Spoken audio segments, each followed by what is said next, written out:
नमस्कार मंडळी. अवधूत चिंतन श्री गुरुदेव दत्त श्री स्वामी समर्थ महाराज की जय. स्वामी महाराज तुमच्या सर्व चांगल्या इच्छा पूर्ण करो हीच मी स्वामींच्या चरणी प्रार्थना करते आणि आपल्या आजच्या व्हिडिओला सुरुवात करते. बघा, आज आपण जाणून घेणार आहोत की श्री स्वामी चैत्र सारामृत याचे 108 पारायण संकल्पयुक्त कसे करावे किंवा वर्षभरात 108 पारायण केल्यास आपल्याला काय फळ मिळतं याची संपूर्ण माहिती आपण जाणून घेणार आहोत. बघा, ज्या घरात 108 पारायण केले जातात तिथे कधीच कशाची कमी पडत नाही, तिथे कधीच दुःख येत नाही, तिथे कधीच संकट येत नाही आणि तिथे कधीच काही कमी पडत नाही.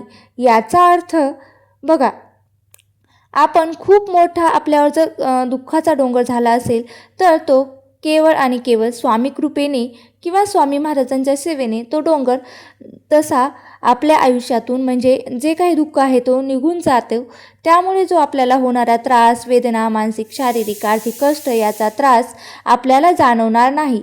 प्रत्येकाला आपापले कर्म हे भेटणारच आहे. आपलेच कर्म आपल्याला भेटायला येते, मग ते कुठल्या ना कुठल्या रूपात आपल्याला येत असतात. म्हणजेच बघा, एक पितृदोष, वास्तुदोष, मानसिक, शारीरिक, आर्थिक कष्ट हे सगळं आपल्याला परत मिळत असतं. पण हे जर तुम्हाला याच्यातून बाहेर जायचं आहे, पण जी तीव्रता आहे ती आपल्याला खूप कमी करण्याची असेल तर ती आपल्याला मदत करते. म्हणजे असंख्य स्वामी भक्त असे आहेत की त्यांना लगातार 1 पारायण 2 पारायण लोकांचे चालू आहेत. त्यांची मनोकामनासुद्धा स्वामी पूर्ण करतात. त्यांच्या आयुष्यात संतान सुख प्राप्त करून देतात. लग्न व्हावं म्हणून सुद्धा करत असतात किंवा कोणी स्वतःचं घर व्हावं किंवा कोणी निरनिराळ्या वेगळ्या गोष्टीसाठी 108 पारायण करतात. बघा, 108 पारायण केल्यावर कुठलीच गोष्ट अशक्य अशी राहत नाही. जर आपण संकल्पयुक्त लगातार 108 पारायण केले तर कुठलीच गोष्ट अशक्य ही अशी राहत नाही. बघा, मी तुम्हाला सांगते की ही आयुष्यात घडणारं सगळंच हे स्वामींच्या हातात असतं. बघा, स्वामी महाराज जे आपल्या नशिबात नाहीत ते सुद्धा स्वामी महाराज आपल्याला देत असतात. म्हणून आपण फक्त स्वामींची सेवा करायचं हे आपलं काम आहे. जेव्हा जेव्हा आपली सेवा वाढते तेव्हा तेव्हा आपला त्रास हा कमी व्हायला लागतो आणि आपल्या सेवेचं फळसुद्धा आपल्याला मिळत असतं. अर्थातच सगळे भोग काय स्वामींची सेवा केल्यामुळे संपत नाहीत. फक्त काय होतं तर त्याची तीव्रताही कमी होत असते. पण जेव्हा ही सेवा आपली कमी होत असते आणि म्हणजेच काय तर जे नशिबात सुद्धा नव्हतं ते सुद्धा स्वामी महाराजांच्या कृपेने आपल्याला भेटत असतं. बघा, तुम्हाला एक सांगायचं आहे की महाराज देऊ शकतात, माझी जर इच्छा महाराज पूर्ण करू शकतात तर तुमची का करू शकत नाहीत. अशा प्रकारे जर तुम्ही 108 पारायण कसं करायचं, कधी करायचं ते मी तुम्हाला सांगणार आहे. ते तुम्ही वर्षभर करू शकतात किंवा लगातार 108 पारायणसुद्धा तुम्ही करू शकतात. बघा, 108 कशी करायची ते मी तुम्हाला सांगते. कुठल्याही शुभदिनी तुम्ही महाराजांचा वार असतो बघा, शक्यतो तुम्ही गुरुवारची सेवासुद्धा तुम्ही करू शकता. शक्य गुरुवारी करणं नसेल तर तुम्ही कुठल्याही शुभदिनी तुम्ही या पारायणाला सुरुवात करू शकता. पारायणाला सुरुवात करताना आदल्या दिवशी म्हणजेच केंद्रात जायचं, संकल्प करायचं, महाराजांना प्रार्थना करायची की महाराज या कार्यासाठी मी 108 पारायण करत आहे, माझे काम निर्विघ्नपणे पार पडू द्या अशी विनंती करायची आहे. मंदिर नसेल तर तुम्ही दत्त महाराजांच्या मंदिरात जाऊ शकतात. जर तुमच्याजवळ स्वामी समर्थ महाराजांचं केंद्र असेल तर तुम्ही तेथेही जाऊ शकता. बघा, शोधलं तर नक्कीच सापडतं. दत्त महाराजांच्या मंदिरात जाऊन सुद्धा तुम्ही नारळ, खडीसाखर ठेवू शकता, त्यांना विनंती करू शकता. हे झालं तर पहिलं. दुसरं महत्त्वाचं की मी आता 108 पारायणाला बसले आहे. माझे 108 पारायण जेव्हा करत असतो, नियम अटी लोकांना फार माहीत, त्याबद्दल सांगते. नियम अटी काय आहे तर 108 पारायणाचे नियम 108 दिवस मांसाहार कडकडीत वर्ज्य करायचा असतो. मांसाहार करायचं नाही. ब्रह्मचर्याचं पालन नाही केलं तरीही चालतं. बघा, कांदा लसूण खाऊ शकता. पारायण खायचं दुसऱ्याच्या घरचं खायचं नाही, हॉटेलचं खायचं नाही. तुम्ही बिस्किट वगैरे खाऊ शकतात, पण हॉटेलचं काहीतरी चमचमीत आणलं तर ते खायचं नाही, कारण त्याचा दोष होऊ लागत असतो. म्हणून 108 दिवस पर अन्न हे वर्ज्य करायचं. जेव्हा आपल्या आयुष्यात अडचणी असतात तेव्हा आपण या गोष्टी करू शकतात. आपल्याला जे खाणं पिणं काहीच वाटत नाही, म्हणजे आपण जे श्रद्धेने करतो तेव्हा आपल्याला खाण्यापिण्याचं काहीच वाटत नाही. बघा आता म्हणून व्यवस्थितपणे करण्याचा प्रयत्न करा आणि करायचं असेल तर व्यवस्थित पद्धतीनेच करायचं. काय करायचं तर तुम्ही किती थाटामाटात करता याच्यापेक्षा तुम्ही जीव तोडून करता की नाही, तुमच्या अडचणी संकट दुःख याचा त्रास याच्यातून सुद्धा तुम्हाला मार्ग काढता येतो. आणि तुम्ही महाराजांची सेवा करत आहे, लाख मोलाचा आहे, यालाच महत्त्व आहे. बाकी महाराजांना कशातही इंटरेस्ट नाही. आता जेव्हा तुम्ही 108 पारायण करत असतात, बऱ्याच लोकांकडे हा ग्रंथ नसतो, म्हणजे स्वामी चरित्र पारायणाचा ग्रंथ नसतो, तर तो तुम्हाला सेवा पारायणाची सेवा दिली जाते तेव्हा त्यांच्यासाठी हा छोटासा ग्रंथ काढला आहे. आता 3 तास लागतात, तर तुम्ही हा ग्रंथ घेतला तर अगदी नवीन जरी घेतला तर 1.5-2 तासात तुमचा हा ग्रंथ अध्याय 1 ते 21 पर्यंत अध्याय वाचून होतात. आता पहिल्याच दिवशी स्वामी स्तवन म्हणा, नंतर म्हणायची काही गरज नाही. यामध्ये आधी जर एखादी दुःखद घटना घडली, सुतक आलं विटा आलं, तर नव्याने सुरुवात करायची असते. बघा सुतक विटा आलं कारण 13 ते 14 दिवस खूप मोठा गॅप होऊन जातो आणि एवढा गॅप नाही चालत. मग तुम्हाला काय करावं लागेल तर तुम्हाला नव्याने सुरुवात करावी लागेल. बऱ्याच लोकांना असं होतं की मग 1 महिना सेवा केली तर मग राहिलं तर, म्हणजे मला राहिलं तर मग कसं करायचं. तर संकल्पयुक्त सेवा करत आहात तर संकल्पयुक्त सेवा करणं ही बांधील असतं. तुम्हाला जर संकल्पयुक्त सेवा सांगितली आहे तर तुम्ही पूर्ण करणं ते तुमचं काम आहे. मासिक धर्म आल्यावर 4-5 दिवस थांबवायचं, नंतर तुम्ही कंटिन्यू करू शकतात. फक्त मासिक धर्माच्या वेळेस नव्याने सुरुवात होऊ शकत नाही, कारण 30-32चा मासिक कालावधी असतो. त्यामध्ये तुम्ही तो 4-5 दिवस वर्ज करून तुम्ही नंतर कंटिन्यू करू शकतात. बघा अशातच तुमचे 4-5 महिने निघून जातात. महिन्यात काही लोक इतके भाग्यवान असतात की त्यांना सेवेला सुरुवात केली की दरबारात त्यांच्या इच्छा लगेच पूर्ण होतात. काही लोकांचं असं आहे की सेवा करून घेतात महाराजांनी, त्यांच्यानंतर त्यांचे 2-3 महिन्याने त्यांना सेवेचं फळ मिळतं. कुणाला लवकर मिळतं तर कुणाला उशिरा मिळतं, हे त्याच्या कर्मावर असतं. परत खूप काही घेऊन आपण जन्माला आलो असतो, त्याच्यानुसार आपल्याला सेवेचा अनुभव येतो. म्हणूनच सांगते 108 पारायण झाल्यावरही अनुभव येणार असं.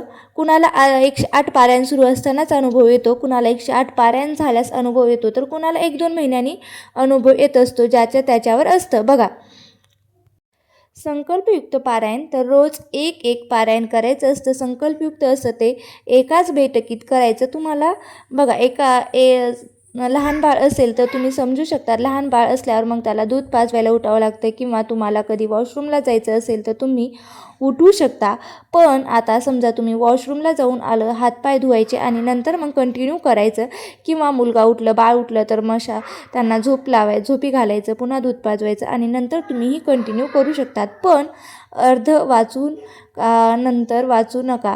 तुमच्या अडचणी असेल तर तुम्ही लहान बाळ असेल तर उठू शकतात, त्याला काही झोका वगैरे देऊ शकतात आणि नंतर तुम्ही सेवेला बसू शकतात. स्वामी चरित्र सारामृत रात्री 12 वाजता सुद्धा तुम्ही वाचू शकता. एवढंच आहे की दुपारी 12:30 ते 12:30 या कालावधीमध्ये वाचायचं नाही, कारण हा दत्त महाराजांचा टाईम असतो. बाकी तुम्ही ब्रह्ममुहूर्तावर सुद्धा वाचलं तरी चालतं. दिवसभरात रात्रीसुद्धा तुम्ही 1-2 वाजता तुम्ही कधीही सेवा करू शकता.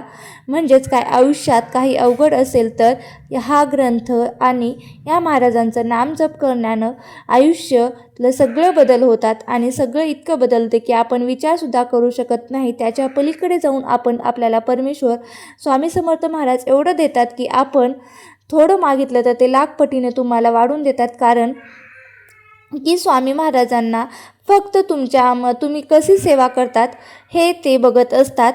बघा सगळ्या गोष्टी स्वामी महाराजांच्या सेवेमुळे हे आपल्याला मिळत असतं. इतकं मिळतं की आपल्याला मिळाले म्हणजे खरंच मला दिले. आता पैसा असो किंवा पैसा वगैरे असो, प्रत्येकाचं वैयक्तिक असो, कोणाला पैसा पाहिजे असते, कुणाला सुख पाहिजे असते, कुणाला काही पाहिजे असते.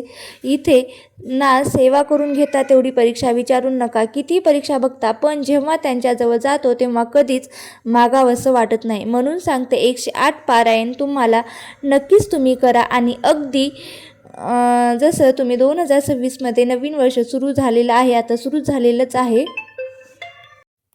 जर तुम्ही 108 संकल्पयुक्त पारायण केले तर तुम्हाला काहीच कुणाकडे मागायची वेळ पडणार नाही, कारण इतकं स्वामी महाराज भरभरून देतील की खरंच प्रश्न पडतो की मुजरा केल्यावर काय मागू महाराज. म्हणजे महाराजांच्या समोर मूर्तीजवळ फोटोजवळ तुम्ही मुजरा करून गेल्यावर काय मागायचं हे विसरून सुद्धा जाऊन तुम्ही घरातून किती ठरवतो, केंद्रात गेल्यावर असं बोलणार तसं बोलणार, पण स्वामी महाराज तुम्हाला काहीच बोलण्याच्या अगोदर तुमच्या स्वामी महाराज सर्व सेवा ह्या पूर्ण करत असतात किंवा तुमच्या मनोकामना ह्या पूर्ण करत असतात.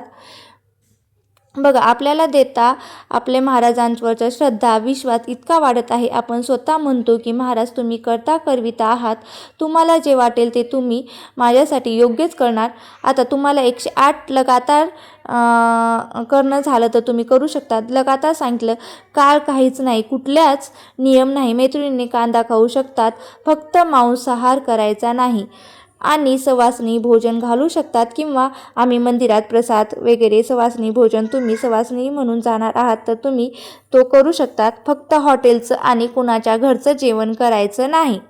आता 365 दिवसामध्ये वर्षभरात 108 पारायण कसे करावे ते तुम्हाला सांगते. बघा, स्वामी पुण्यतिथी आली की, स्वामी प्रगट दिन आला की पुण्यतिथी म्हटलं की आपण गुरुचैत्र पारायणवर भर देतो. पण काय होतं, स्वामींचा प्रगट दिन आला की 21 दिवसाची सेवा आपल्याकडे होते. स्वामी पुण्यतिथी आली तरी 21 पारायणाची सेवा होते. काय होतं तिथे, पुण्यतिथी आणि प्रगट दिनामध्ये जास्त काही अंतर नाही. बघायला गेलं तर स्वामी पुण्यतिथी म्हटलं तर स्वामी प्रगट दिन म्हटलं तर 21 पारायण होणार. गुरुपौर्णिमा म्हटलं तर त्याच्या निमित्ताने 21 पारायण होतात. दत्त जयंती म्हटलं तर 21 पारायण होणार. 63 पारायण हेच झाले तुमचे. मग उरलेले जे काही पारायण आहेत ते तुम्ही समजा 44-45 असतील तर ते तुम्ही वर्षाअखेरीस कधीही करू शकता. अशा पद्धतीने तुम्हाला पारायण करायचं आहे. म्हणजेच लगातार 10 दिवस ज्यांना करणे शक्य होत नाही त्यांनी एक असे पारायण, अचानक काहीतरी आलं, समजा दुःखद घटना घडली तर तुम्ही 108 पारायण तुम्ही करू शकता. काही दुःखद घटना घडली तुमच्याकडनं आणि तो दुःखद घटना घडल्यावर तुम्हाला अर्जंट जावं लागत असेल तर मग अशा वेळेस एखादा दिवस स्किप केलं तरीही चालतं, काही अडचण नाही. गुरुचरित्र ग्रंथासारखं नाही आहे. तुम्हाला म्हटलं कंटिन्यू करायचं असेल तर तुम्ही करू शकता. जवळचं कोणीतरी गेलं असेल तर तुम्ही ते 1-2-4 दिवस सुतक असेल तर तेवढं तुम्ही स्किप करू शकता. बघा, 3 दिवस सुतक असतं, मग नंतर दिवसानंतर तुम्ही कंटिन्यू सेवा करू शकता. तुमच्या घरातलं आहे आणि 13-14 दिवस सुतक आहे तर अशा वेळेस तुम्हाला नव्याने सुरुवात करायची असते. 108 दिवसाचं पारायण 120 दिवसात झालं तरीही चालतं. याचं कारण कधीतरी दवाखाना आहे, बऱ्याच काही गोष्टी आहेत ते आपल्या लाईफमध्ये असतात. लग्नाला गेलो, सकाळी इथं गेलो, तिथे गेलो, 1-2 दिवस राहून आलो, अशा वेळेस तुम्हाला की 4-5 दिवस इकडे तिकडे जातात, काही हरकत नाही. महाराज म्हणणार तू 108 दिवसात फक्त अखंड शब्द नाही वापरायचा, तर संकल्प करत असताना तुम्हाला संकल्पयुक्त पारायण करताना अखंड शब्द नाही वापरायचा की महाराज माझ्याकडनं जसं जमेल तसं तुम्ही 108 पारायण करून घ्यावा. अखंड शब्द वापरला तर मग ते रोजच आपल्याला करावं लागतं, म्हणून अखंड शब्द हे वापरायचा नाही.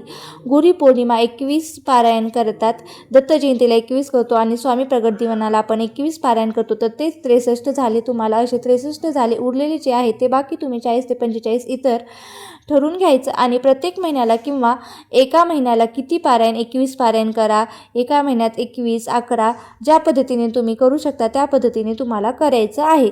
लगातार तुम्ही 108 सुद्धा करू शकता. बघा, याच्यात सुद्धा तुम्हाला भरपूर अनुभव, पारायणामध्ये सुद्धा भरपूर लोकांना अनुभव आलेला आहे. पण कसं होतं, आपल्याकडनं तो सेवेचा बँक बॅलन्स वाढत असतो, सेवेची जमापुंजी वाढत असते. कारण बघा की असं होतं ना, आपण जेव्हा 21 पारायण करतो, परत 21 पारायण करतो, परत 21 पारायण करतो, टोटल मिळून 108 पारायण आले की म्हणजे अजून आपण लक्षात ठेवायचा की आता 21 झाले, आता 21 झाले, आता 21 झाले. मग उरलेले जे काही 40, 45, 42 काही जी पारायण असतील ते तुम्ही नंतर तुम्हाला जसं जमेल तसं तुम्ही 21 किंवा उरलेले तुम्ही नित्य सेवेसारखे सुद्धा करू शकतात. कसे बघा, यामध्ये 3 दिवसात तुम्हाला एक पारायण करायचं आहे.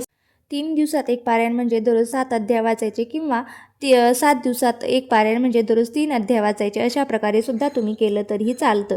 बघा, जसं तुमची इच्छा असेल तसं तुम्ही करू शकता. बघा, जसे की जिथे आहात तिथे तुम्ही ही सेवा करायची. खरंच तर खूप महत्त्वाचं आहे, बाकी दुसरं काहीच महत्त्वाचं नाही. तुम्ही किती सद्भावेने ही सेवा करता. आणि या काळामध्ये परीक्षा घेतलीच जाते होतेच आणि मनाविरुद्ध घटना घडत असतात, भांडण कटकट या गोष्टी घडतच असतात. बाकी काय तर तुम्ही याच्यातून मार्ग काढून सुद्धा तुम्ही हा पारायण, संकल्पयुक्त पारायण नक्की कंप्लीट करावा आणि त्याचं फळ हे नक्कीच तुम्हाला मिळत असतं. तुम्हाला जर ही माहिती आवडली असेल तर तुम्ही नक्कीच लाईक करा, शेअर करा आणि कमेंट बॉक्समध्ये नक्कीच मला याविषयी तुम्ही विचारू शकता. श्री स्वामी समर्थ. जय जय स्वामी समर्थ.